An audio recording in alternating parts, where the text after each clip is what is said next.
Hello, and welcome back to another Bicoastal Buddies podcast. Today, I'd like to go over what I did last week.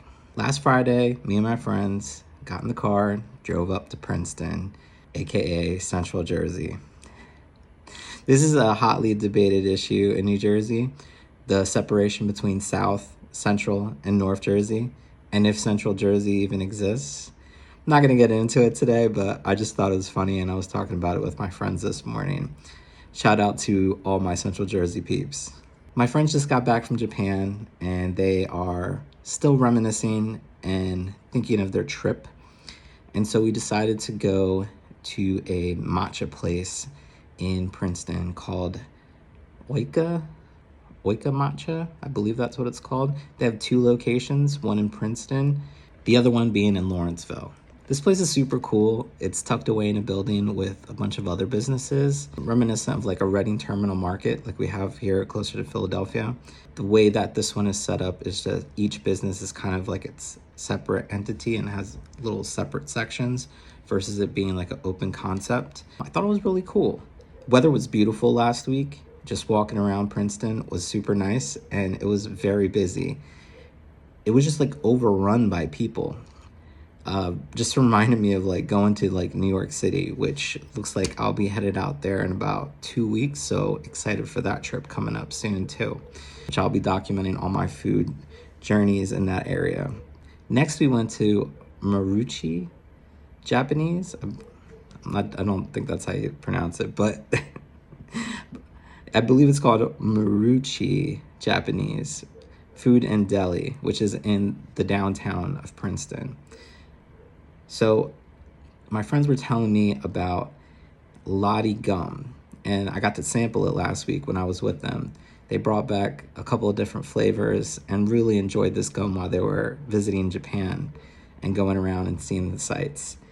I believe the one we had last week was the green grape gum, which was pretty delicious, I gotta say. They have many flavors, and they fell in love with this gum and didn't think they'd be able to find it again. And sure enough, we stumble upon this supermarket, and that's the first thing they find. So they grabbed a bunch of packs, and we're very happy about that. Lotte Gum has something called Lotte's World in South Korea, and it is a gigantic amusement park. And if you look at the pictures, it is very reminiscent of Disney World. So I just wanted to bring that up because I just looked it up right now. My friends were telling me about it last week. Like, you wouldn't believe it. This gum brand has a amusement park. The very last thing we did was get in line to go to the Bent Spoon. This line for the Bent Spoon was long. I don't think I've ever been to the Bent Spoon and there's not been a line. This line was wrapped around though. This was like probably something like almost like a 20 to 30 minute wait just to get ice cream. There are other places to get ice cream in the area, but man, this place and its popularity, I tried a different ice cream this time. I got the chocolate with brownie bits in it, and I believe the chocolate hazelnut, and I stacked those on top of each other. The ice cream here reminds me more of like a soft, like gelato sort of texture, but the flavors are very intense. I would say not overly sweet. They always have really cool flavors. Like I believe they had like a ricotta flavor, or I think they had something with pistachio as well, if I remember correctly. But they didn't have my cookies, which is my favorite thing to get there. So I will be back soon, hopefully to get these cookies and maybe drop another review on those because they always hit. Maybe I'll try a different cookie because I'm pretty stuck on the Dutch double chocolate cookie, which I've talked about in the past. Thank you and stay tuned for the next episode.